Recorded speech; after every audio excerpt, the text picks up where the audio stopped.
I've always been a logical and curious kind of person. I mean, that's just my personality. I remember when I was little, my parents gave me an electric train for Christmas. And then a couple hours later, my dad finds me in the garage, and I'm throwing the locomotive against the cement floor, trying to break it open. He said, "What are you doing?"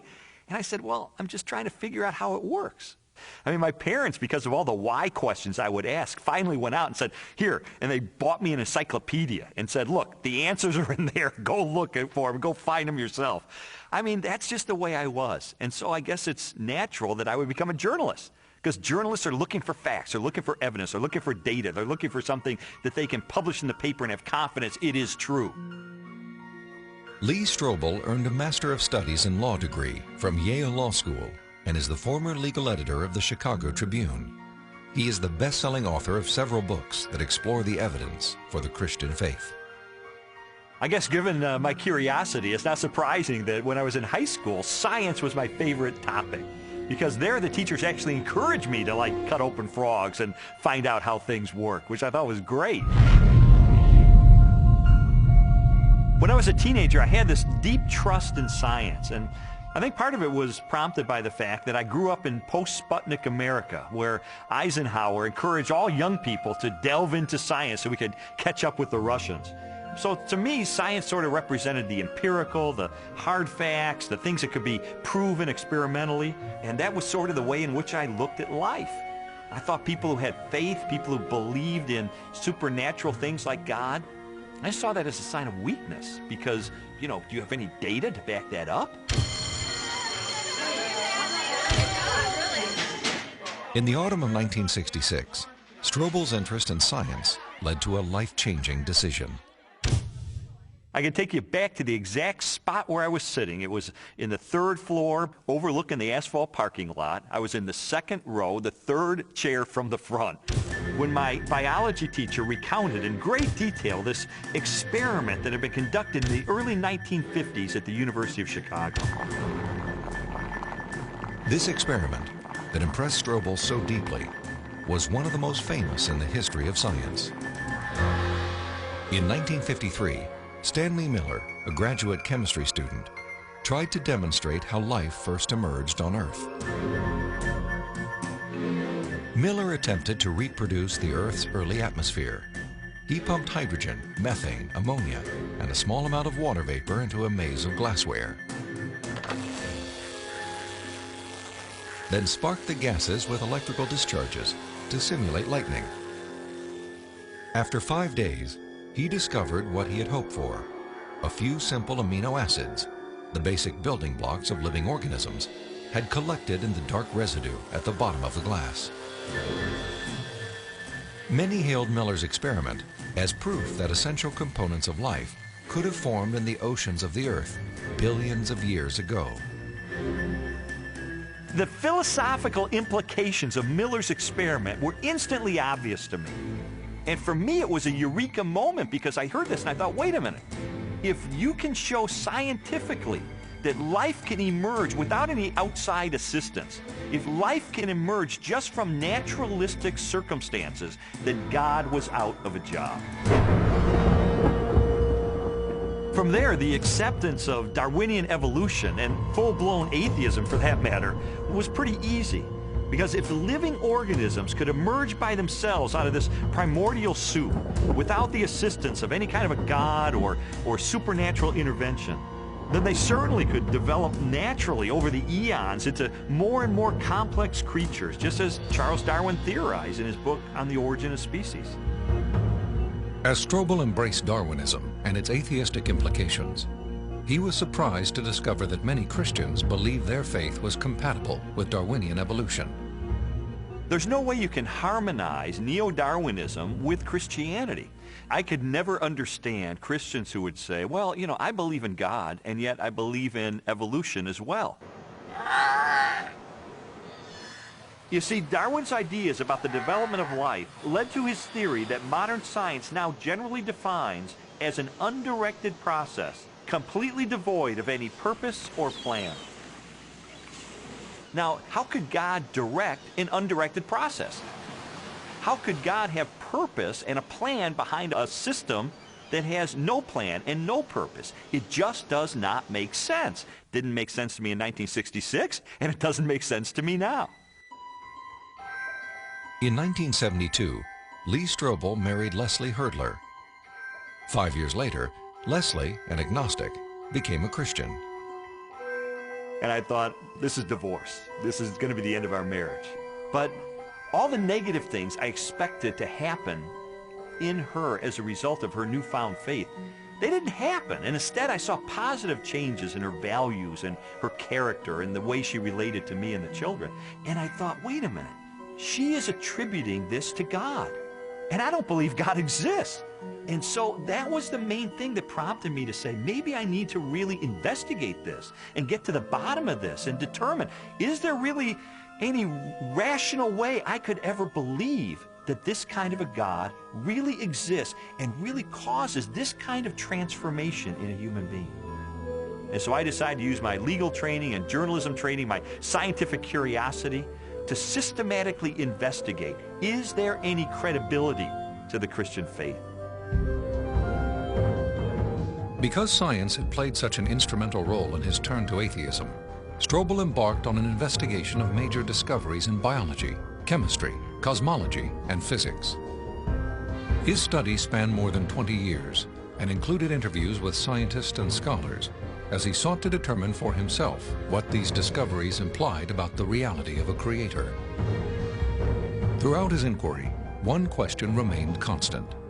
Does the evidence uncovered by contemporary science point us toward or away from the existence of God? Two-time Nobel Prize winner Linus Pauling once said that science should be the search for truth. And that's what I wanted to do. I didn't know where the evidence was ultimately going to take me, but I really did want to know the truth about God. And what I found shocked me, and it stunned me.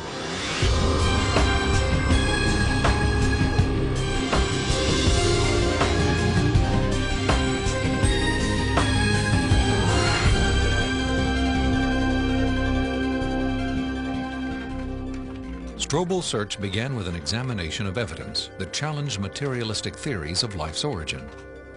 He discovered that this negative evidence contradicted the textbook explanations that had once convinced him the blind forces of evolution could account for the creation and diversity of life on Earth. A good example of negative evidence is the 1953 Origin of Life experiment by Stanley Miller, the one that helped lead me into atheism in the first place. As biologist Jonathan Wells explained to me, Miller's experiment has now been thoroughly discredited. Stanley Miller put together a glass apparatus, and in that apparatus he put a mixture of gases that people at the time thought reflected the atmosphere of the early Earth. And those gases were methane, ammonia, hydrogen, and water vapor. But then the professional opinion of what was there on the early Earth changed.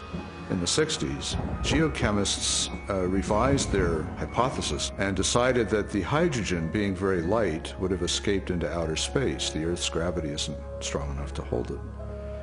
And probably the early Earth's atmosphere then consisted of what we now see coming out of volcanoes today, namely carbon dioxide, nitrogen, and water vapor.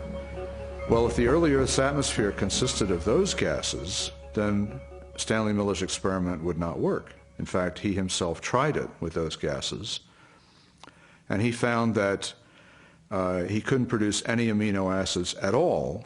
So the experiment falls apart once you use a more realistic mixture of gases in the apparatus. Miller's test has been repeated many times using the correct atmospheric components. The results are always the same. The amino acids that generated so much enthusiasm in 1953 do not appear. Even if Miller's experiment were valid, you're still light years away from making life. It comes down to this. No matter how many molecules you can produce with early Earth conditions, plausible conditions, you're still nowhere near producing a living cell. And here's how I know.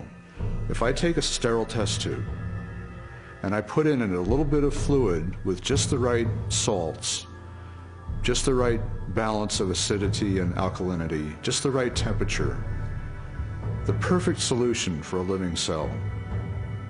And I put in it one living cell. This cell is alive. It has everything it needs for life. Now I take a sterile needle and I poke that cell, and all its stuff leaks out into this test tube. You have in this nice little test tube all the molecules you need for a living cell. Not just the pieces of the molecules, but the molecules themselves. And you cannot make a living cell out of them. You can't put Humpty Dumpty back together again. So what makes you think that a few amino acids dissolved in the ocean are going to give you a living cell? It's totally unrealistic. Stanley Miller's experiment was not the only unsuccessful attempt to explain how life originated. Beginning with Russian chemist Alexander Oparin's work in the 1920s, theorists have also proposed chance, chemical attraction, and biological seeding from outer space as possible answers. Each has failed to account for how non-living chemicals could have arranged themselves into the most basic components of the first living cell. Strobel's research ultimately led him to conclude that materialistic explanations for the origin of life were deeply flawed. And his examination of negative evidence did not end with the question of first life. He also learned of weaknesses in the most celebrated icon of Darwinian evolution. In Darwin's book on the origin of species, there's only one illustration. It's called the Tree of Life. Darwin used it to explain how every species of animal and plant that ever existed on Earth had evolved from the same common ancestor through small, gradual steps over enormous periods of time. Even though Darwin's Tree of Life is included in virtually every biology textbook published over the last half-century, contrary to what we've been told, there is no conclusive evidence of the common origin of all life.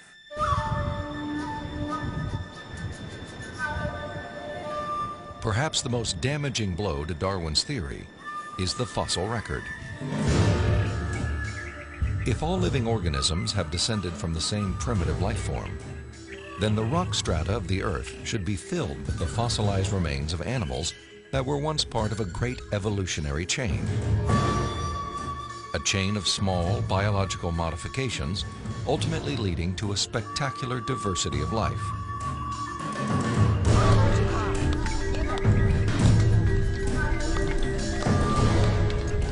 Yet, after 2 centuries of research, highlighted by excavations in southern China, the multitude of transitional experiments, or missing links, that should exist are conspicuous only by their absence.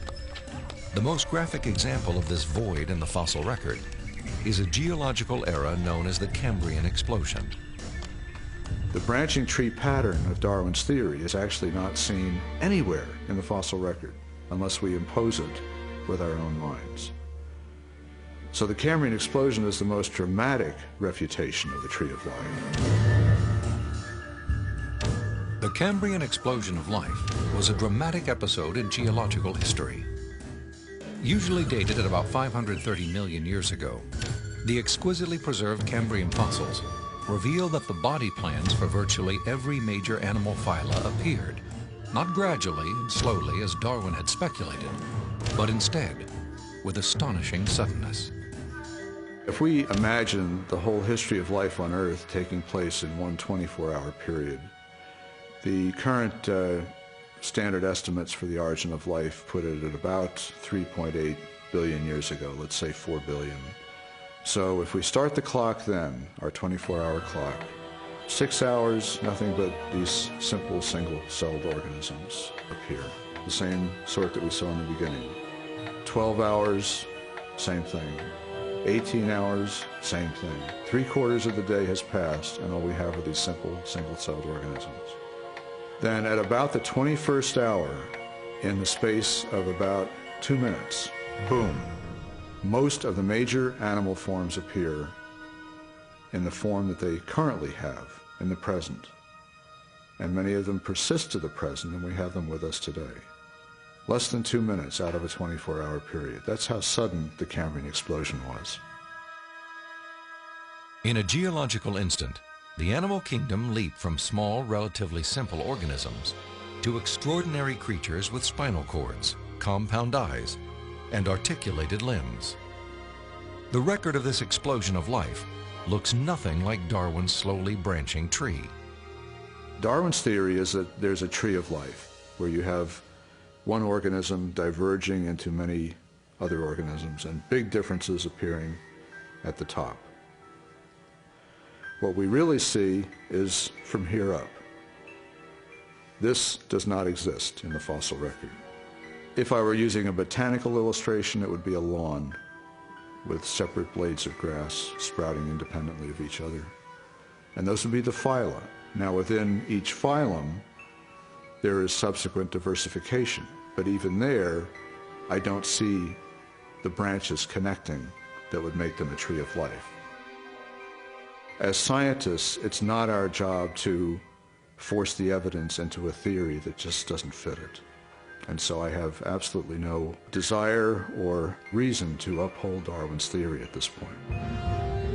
I think what we're seeing today is a series of scientific discoveries that are opening the eyes of more and more scientists to say, wait a minute, I can no longer believe that pure naturalistic processes can account for the origin and diversity of life. There must be something else here. The challenges to Darwinian theory have led more than 600 scientists with PhDs from major universities throughout the world to sign a document titled A Scientific Descent from Darwinism. It reads in part, "We are skeptical of the claims for the ability of random mutation and natural selection to account for the complexity of life."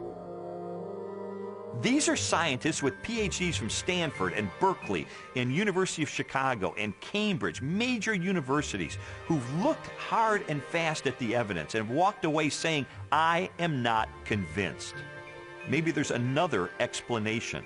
Personally, the negative evidence forced me to conclude that Darwinism would require a blind leap of faith that I just had no good reason to make.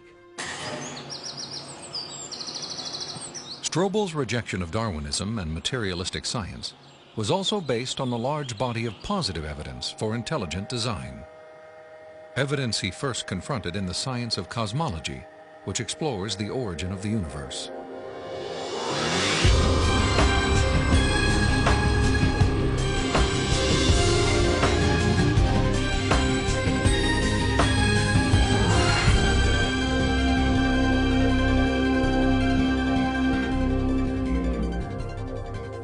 How did the universe begin? What is its source? Few questions have generated as much controversy through the centuries or inspired as many impassioned opinions. I interviewed William Lane Craig, a philosopher who has devoted much of his career to the study of cosmology and the question of origins. From ancient Greek materialism at the time of Plato and Aristotle up through 19th century idealism, the prevailing view was that the universe is eternal, that the universe never began to exist, that the universe as a whole is, as it were, a static, timeless entity. This belief in an eternal, unchanging universe, for centuries a pillar of Western cosmology, was unexpectedly challenged in 1915 by Albert Einstein's general theory of relativity. Einstein's equations implied a startling possibility. The cosmos was not static, but instead existed in a continual state of either contraction or expansion. Einstein did not like the idea that the universe was dynamic at all. In fact, like almost all scientists at the time in the early 20th century, he assumed the universe was static and eternal. What's interesting and ironic is that he thought he had made some kind of mistake in his equations for the general theory of relativity. But a few years after he developed the theory, a Belgian astronomer named Lemaitre developed a model based upon his equations, which again predicted that the universe was in a continual state of expansion. In 1929, theoretical predictions were confirmed with empirical data. At the Mount Wilson Observatory overlooking Los Angeles, astronomer Edwin Hubble studied light from distant galaxies. Hubble determined that galaxies beyond our Milky Way were moving away from us at a speed proportional to their distance from the Earth. The more distant the galaxy, the faster it is receding. Hubble's landmark discovery led most astronomers and physicists, including Albert Einstein, to a similar conclusion. If the universe is continually expanding, then at earlier points in its history, it must have been smaller and denser.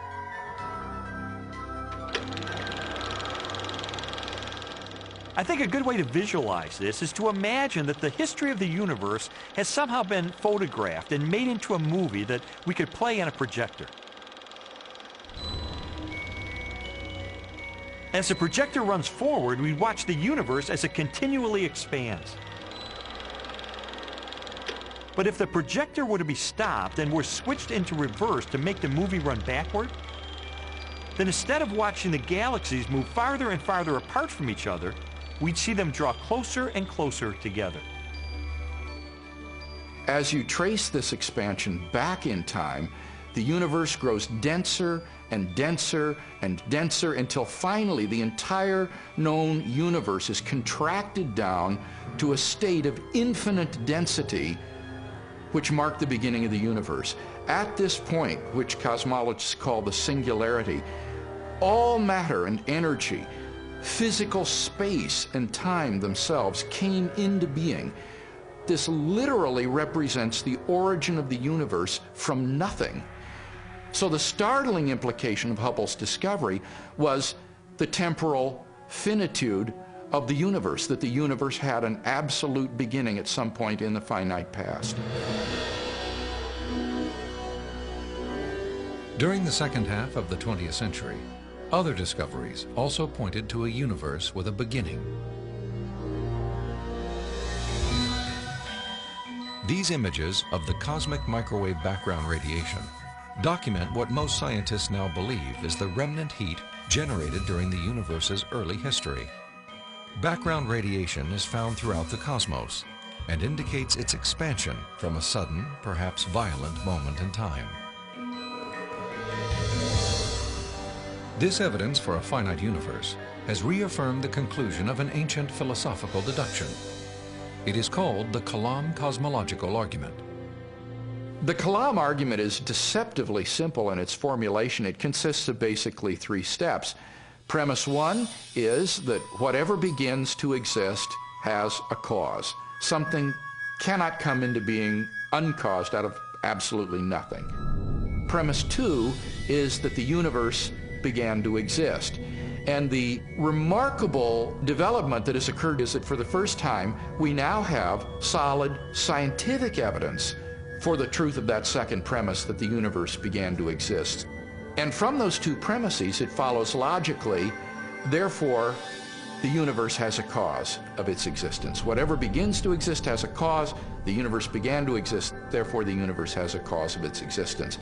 And that points to a reality beyond the universe, a transcendent reality beyond space and time, and therefore non-physical and immaterial, which created the universe out of nothing and brought it into being.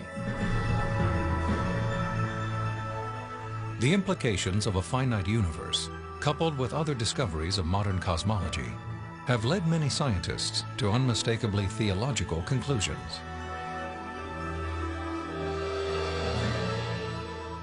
There is no ground for supposing that matter and energy existed before and were suddenly galvanized into action. It is simpler to postulate creation ex nihilo, divine will constituting nature from nothingness. The chain of events leading to man commenced suddenly and sharply, at a definite moment in time, in a flash of energy and light. We can't understand the universe in any clear way without the supernatural. Supernatural creation of the universe in a flash of energy and light. You know, it sounds an awful lot like the first chapter of Genesis to me. Today, the vast majority of even the most skeptical astronomers and cosmologists believe that the universe had a beginning. This belief isn't based on some theological doctrine. It's based on scientific evidence. And I think if we follow the evidence wherever it points, It points clearly and powerfully and persuasively in the direction of a creator.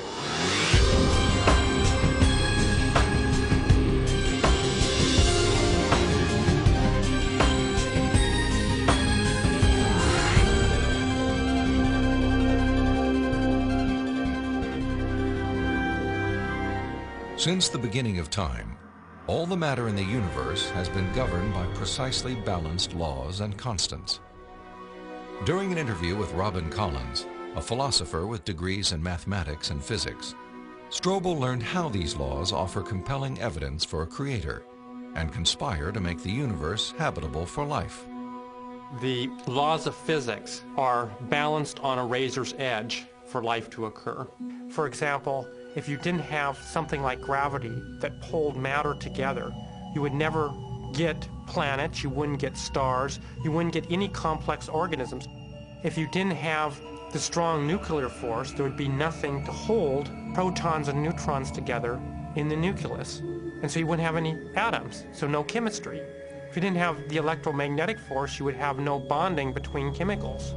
You would have no light, and the list goes on. So you need all these sorts of fundamental principles have to be in place in order for life to occur. Wipe out one of those principles, wipe out one of those laws, no life.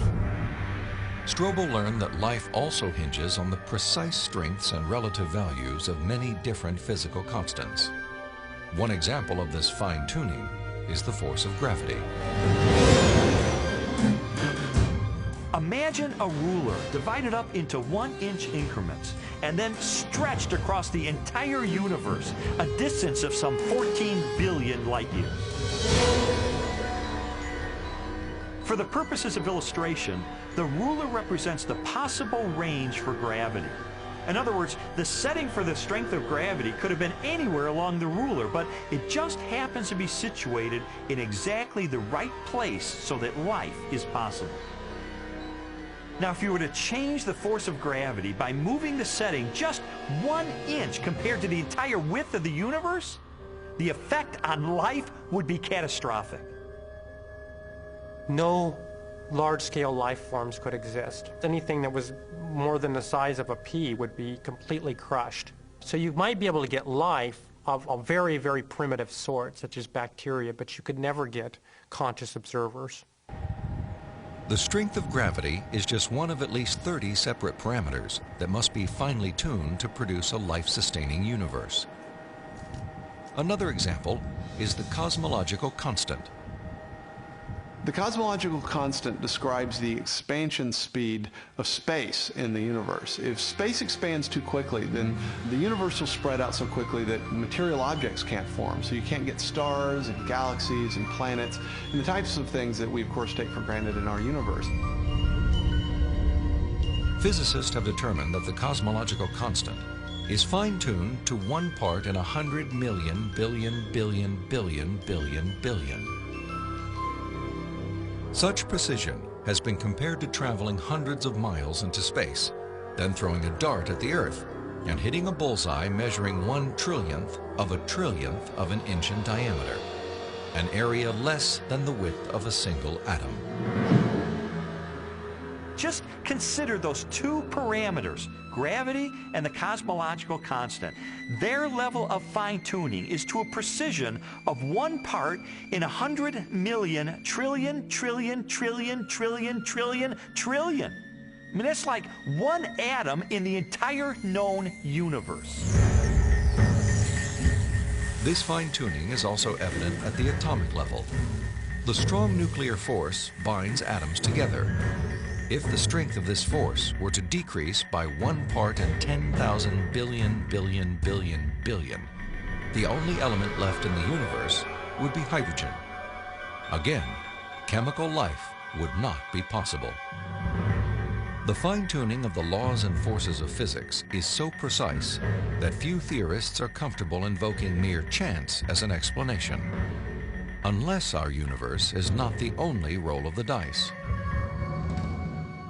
If the universe looks like it's fine-tuned for complex life, maybe there's a fine-tuner. Maybe it was fine-tuned for life. And this has certain unsavory theological implications. And so it's not surprising that those committed to a fundamentally materialistic view of reality would try to find an escape hatch. And the most popular escape hatch for this theological implication of fine-tuning is this idea of multiple universes.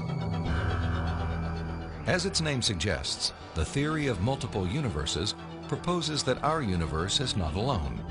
Instead, it is part of a vast ensemble of universes, each with a different set of laws and constants. If there's only one universe, then the conclusion that the universe looks fine-tuned because it is fine-tuned is inescapable. But if our universe is just one of a vast set, then you seem to have more resources to play with. Chance gets a new lease on life. I sometimes try to imagine what physicists have in mind that postulate this idea of multiple universes. I mean, what would the generator look like that creates them? Maybe it's like a giant monolith that has dozens of different dials, each of which has to be set to the right physical constant. If we think of these parameters as dials, each of the dials is different. So if you produce enough universes with enough different dial settings, eventually, just by chance, you get one just right. So you might have to produce a trillion universes. But eventually, if you have a generator that's just spitting out just an enormous number of them, then it gets the right dial setting. And then by just chance, you get conditions right for life. So it's a huge cosmic lottery. That's the idea. It's an interesting idea. I mean, there's really only one problem with it. There's no independent evidence that it's true. Besides, it really just pushes the question back a step, because we could still ask, who built the generator? The suggestion of multiple universes strikes me as a desperate attempt to explain away the obvious, which is that the universe is finely tuned by an intelligence to sustain complex life. An intelligence that must be beyond the constraints of time and space.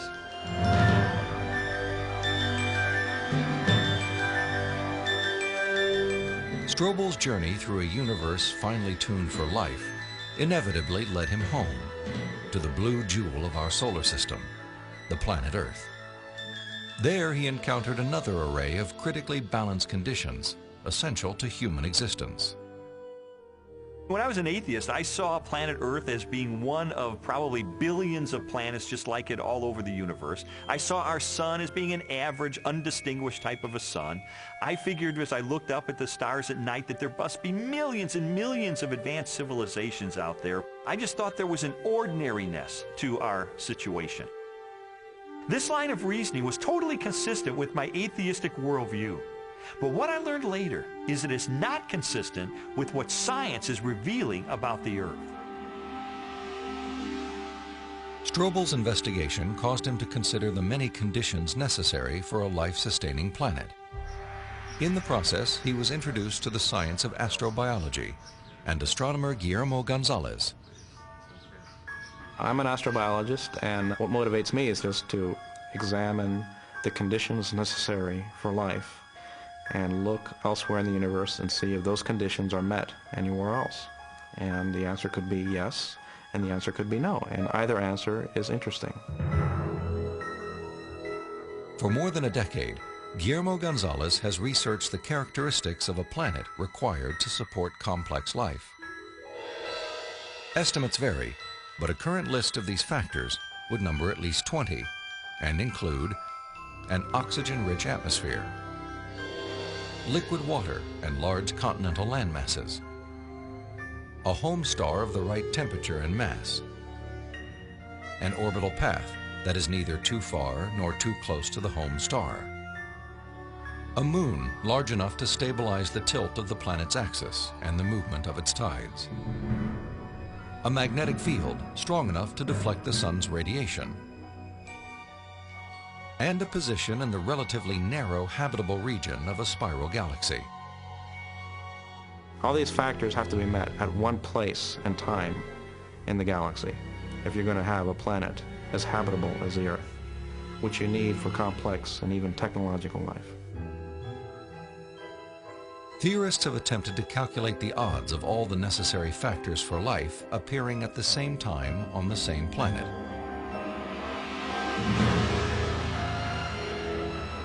A conservative estimate is 1 chance in 10 to the negative 15th, or 1/1000th of 1 trillionth. On those terms, even when compared to the billions of suns and possible planets in our Milky Way galaxy, the probability of even a single habitable world appears unlikely. There are many probabilistic resources in the galaxy, but on the other side of the coin are all these factors that you need. You have to get just right in order to have just one habitable planet like the Earth. And that leads me to conclude that yes, we're rare in the galaxy. Gonzalez's study of the Earth's habitability led him and colleague Jay Richards to expand the scope of their research. They began to examine how a life-sustaining planet like Earth may also give its human inhabitants access to the mysteries of the universe. I don't think there has ever been a time in the history of the human race in which at least some people haven't contemplated these questions. We ask, why can we see distant galaxies, millions of light years away in the universe? Why can we postulate what's going on inside atoms or inside black holes? Why are we able to discover things about the universe, to answer questions about its age? For most scientific discoveries that we're able to make, these sorts of things can't be explained in terms of the survival of the fittest of our distant ancestors. Not only our ability to do science, but the openness of the natural world to science just completely outstrips the sort of reductionist and Darwinian explanations that we're used to. In response to this evidence, Richards and Gonzalez have argued that our ability to make scientific discoveries is no fluke or accident. Instead, it points to an underlying purpose behind the universe. It is actually designed for discovery. Guillermo Gonzalez and I spent several years pursuing a hypothesis that those rare things that life needs in a planetary environment, those things that make a planet habitable, also set up the best set of conditions overall for scientific discovery. There are many examples of this correlation, including our planet's oxygen-rich atmosphere, both a critical requirement for our survival and a transparent window that allows us to explore the distant universe.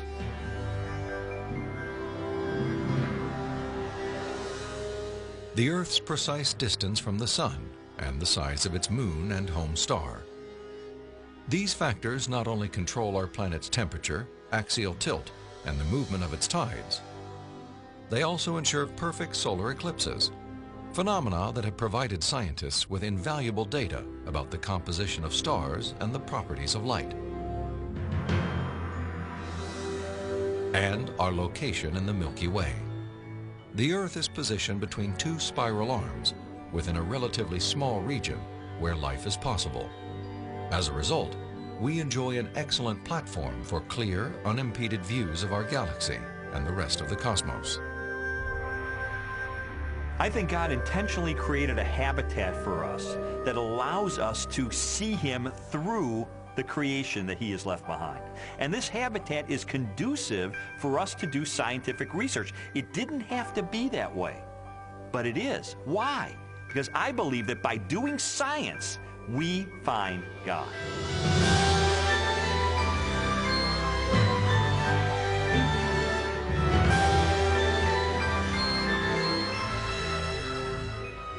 The final leg of Strobel's investigation transported him from the deepest reaches of the cosmos to the microscopic universe of the living cell and the science of biochemistry. There he encountered more challenges to Darwinian evolution and new evidence of design.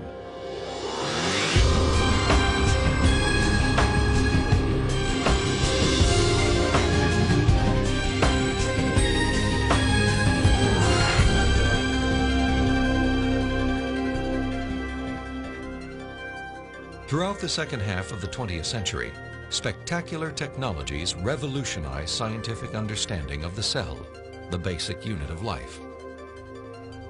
During an interview with biochemist Michael Behe, Strobel learned how this new knowledge has shaken the foundations of Darwin's theory. In the 19th century, when Darwin was alive, scientists thought that the basis of life, the cell, was some simple glob of protoplasm, like a little piece of jello or something that was not hard to explain at all.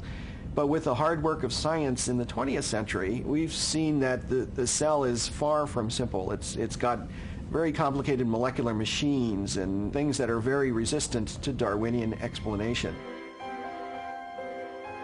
Michael Behe has devoted his career to the study of the design and operation of the cell.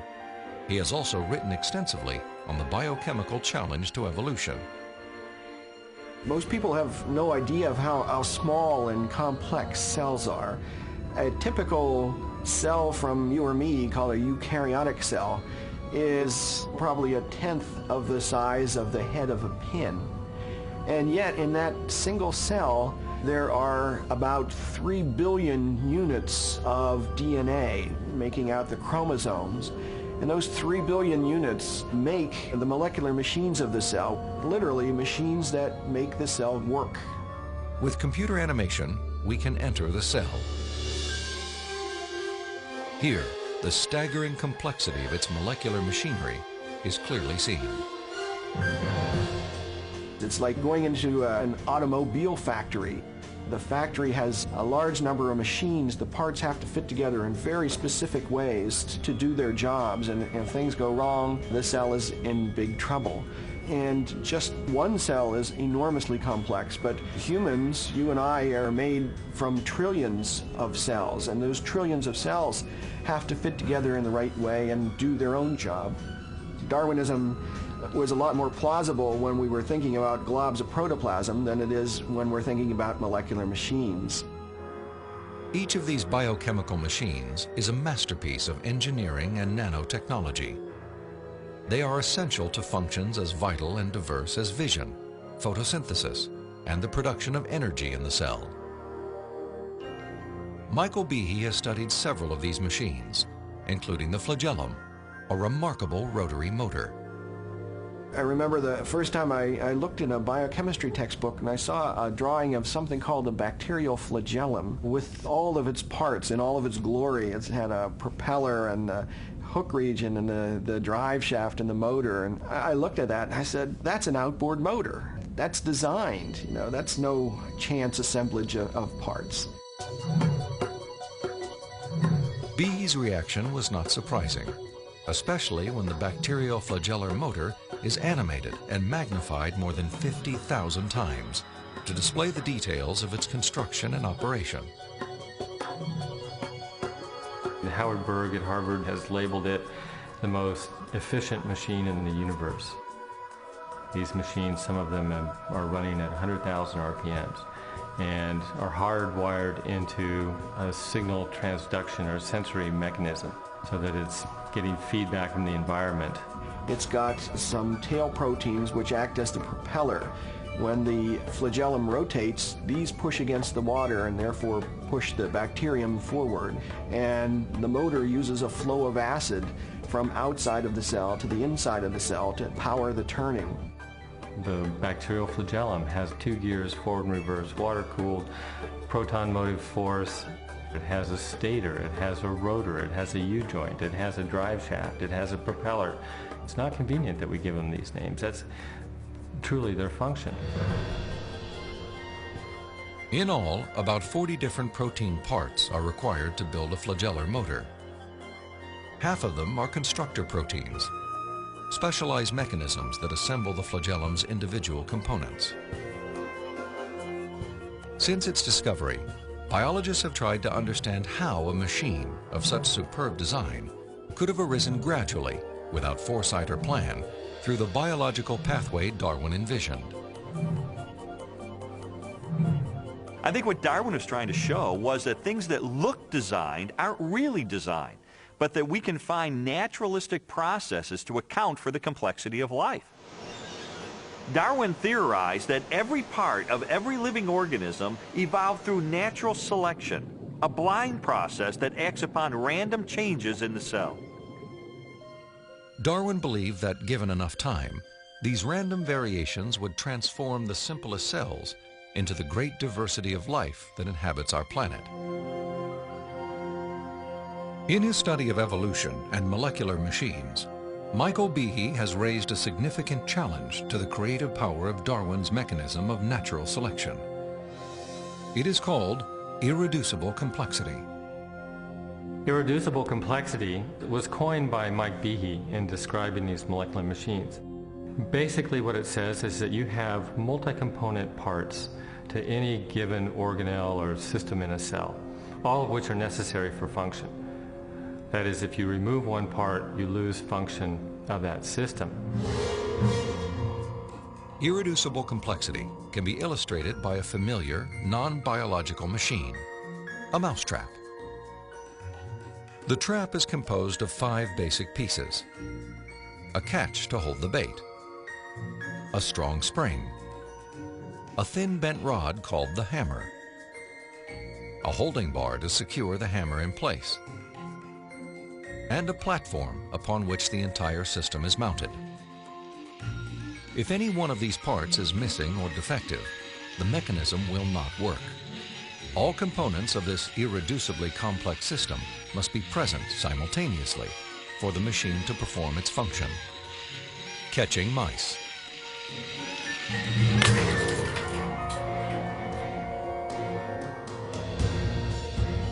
The concept of irreducible complexity also applies to biological machines, including the bacterial flagellum. All told, there are about 40 different protein parts which are necessary for this machine to work. And if any of those parts are missing, then either you get a flagellum that doesn't work because it's missing the hook or it's missing the drive shaft or whatever, or it doesn't even get built within the cell. You can't put something like that together gradually because they need a large number of parts interacting with each other at the same time before they work at all. Without the tools to observe the machinery of the cell, and long before the idea of irreducible complexity, Charles Darwin offered a way to test his own theory. In Origin of Species, he wrote, "If it could be demonstrated that any complex organ existed, which could not possibly have been formed by numerous, successive, slight modifications, my theory would absolutely break down." Darwin acknowledged that if someone identified a biological system that could not have been constructed in incremental steps over long periods of time, then his theory would be invalid. And what Michael Behe and others have discovered is the existence of biological machinery that cannot be explained away by Darwinian processes. Darwin's failed predictions have in fact falsified his own theory.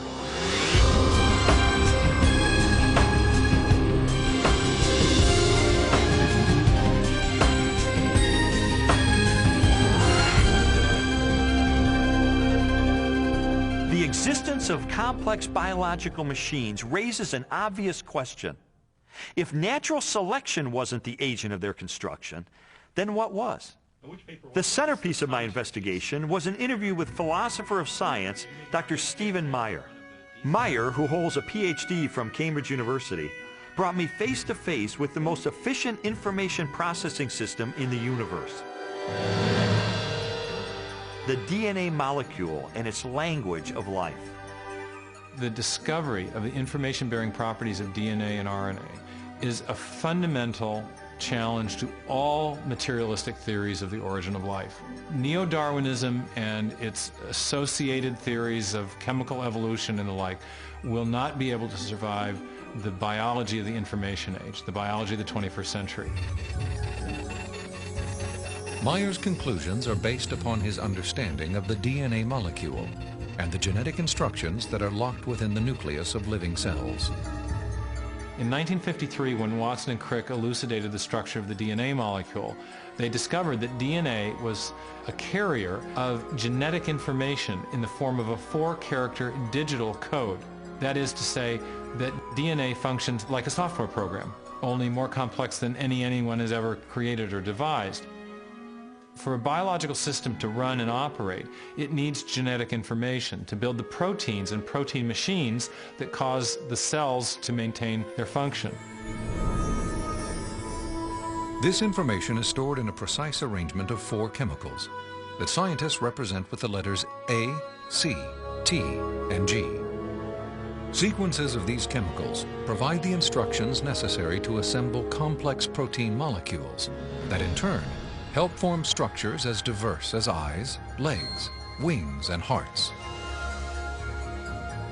This code has been called the language of life, and it is the most densely packed and elaborately detailed assembly of information in the known universe. Geneticist Michael Denton has estimated that the amount of biological information necessary to build all of the proteins in all of the species of organisms that have ever existed on planet Earth could be held in a single teaspoon. And we'd still have room left over for all of the information contained in every book ever written. The more I learned about DNA, the more I understood the significance of what Stephen Meyer called the most fundamental question facing biology today. Where did the information in DNA come from? How did it arise in the first place? Well, lots of people have wanted to explain the origin of information by reference to the laws of physics and chemistry, or by reference to the chemical properties of the constituent parts of the DNA. But that would be like saying that you could explain the information in this morning's New York Times headline by reference to the physics and chemistry of ink bonding to paper. There is a chemical explanation as to why the ink sticks to the paper, but that does not explain the way the ink got arranged to convey a message that could be understood by speakers of the English language. Information requires a material medium, but it transcends the material medium. An explanation for the origin of the genetic instructions needed to build the first life is the holy grail of 21st century biology.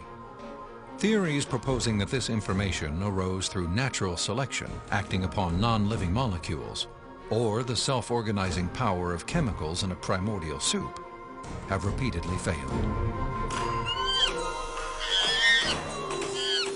Even time and blind chance, the oft-invoked saviors of implausible biological scenarios, have fallen far short as accounts for the source of the instructions in DNA.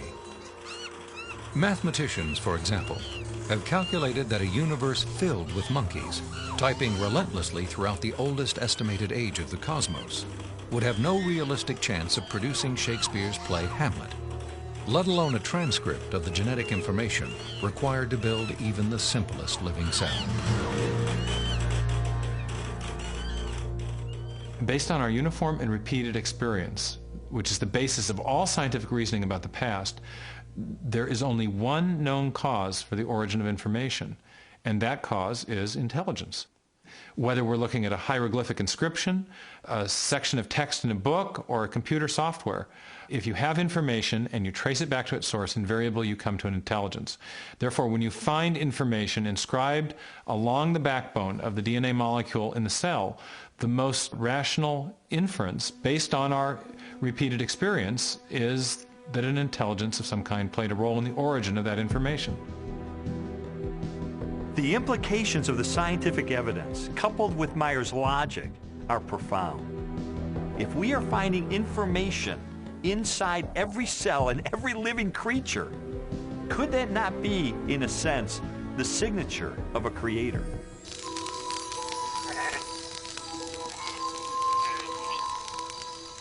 "30 centuries before science unlocked the mysteries of genetic information, or a telescope probed billions of light years into space, the Hebrew shepherd and poet David wrote eloquently of a creator who revealed his existence and power through all that he had made. The heavens declare the glory of God. The skies proclaim the work of his hands. Day after day they pour forth speech. Night after night they proclaim knowledge. Their voice goes out into all the earth, their words to the end of the world." God himself is invisible. He is a spirit. And yet, one of the purposes he has for us is to find him so we can know him. And he's left behind a series of clues. And sometimes we just have to kind of take our blinders off and get beyond our presuppositions and say, wait a minute, I am going to pursue the evidence of science wherever it points. And if it takes me to a very uncomfortable conclusion that there is a creator, then if the evidence points in that direction, that's the way I'm going to go. According to a lot of the mainstream media, the theory of intelligent design is a faith-based idea. And in saying that, they want to dismiss it as something that has no basis in science. But the media has confused a fundamental issue. They're confusing the evidence for the theory with the implications of the theory. The theory of intelligent design may well have implications that are supportive of theistic belief, but the theory is not based on theistic belief. It's based on the discovery of digital code in cells, miniature machines in cells, the fine-tuning of the laws of physics and chemistry, and standard ways of scientific reasoning about the remote past in the history of life.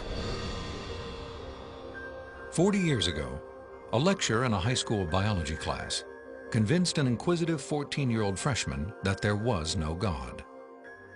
Ironically, years later, it was an open-minded investigation of scientific evidence that led Lee Strobel to belief in a creator. One of the most interesting things I've learned as I've gone on this journey of scientific discovery has been that you don't have to commit intellectual suicide to come to the conclusion that there is an intelligent designer. Because today, science is pointing more directly and more powerfully toward a creator than any other time in the history of the world. I was trained in journalism and law to respond to truth. I had to take a step of faith in the same direction that evidence is flowing, which is logical and rational. We do that every day of our life. We make steps of faith based on the evidence that we perceive. And so it was the most logical and rational step I've ever taken to put my faith in the creator that science tells me exists.